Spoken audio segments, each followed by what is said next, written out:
పాప అయితే ఇప్పుడే పడుకొని లేచింది. తనకి ఇష్టమైన సేమియా పాయసం అయితే ప్రిపేర్ చేసిస్తున్నాను. చాలా ఇష్టం తనకి. లెట్స్ గో, పాయసం చేసేద్దామా? ఓకే వాగ్దేవి. అవునా, నీకు వచ్చే సేమియా చేయడం? ఎలా ప్రిపేర్ చేస్తారు?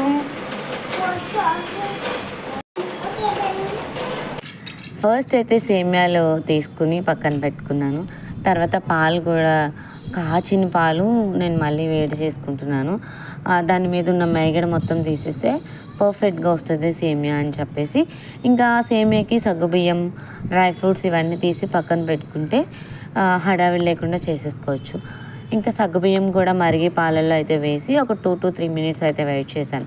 తర్వాత ఒక చిన్న ప్యాన్ పెట్టుకుని ఆ ప్యాన్లో కొంచెం నెయ్యి వేసి అందులో మనం ఫస్ట్ అయితే డ్రై ఫ్రూట్స్ మనం ఏమేమి వేసుకోవాలి అనుకుంటున్నామో మన దగ్గర ఏవేవైతే అవైలబుల్గా ఉన్నాయో అవన్నీ వేసుకుని ఫ్రై చేసేసుకోవాలి. నేనైతే బాదం, ఖర్జూరం అండ్ అలానే పిస్తా అండ్ కాజు అయితే వేసాను.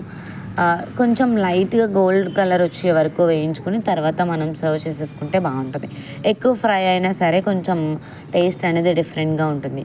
తర్వాత వాటితో పాటు సేమియా కూడా ఫ్రై చేసేసి పక్కన పెట్టేసుకున్నాను. ఆ సేమియా కూడా చాలామంది పచ్చిగా వేసుకుంటారు కదా, కొంచెం పచ్చి స్మెల్ అనేది ఇలా నేతిలో ఫ్రై చేయడం వల్ల కొంచెం పచ్చివాసన అనేది పోతుంది. లైట్గా ఫ్రై చేసుకుంటే సరిపోతుంది, ఎక్కువ మార్చేయకుండా.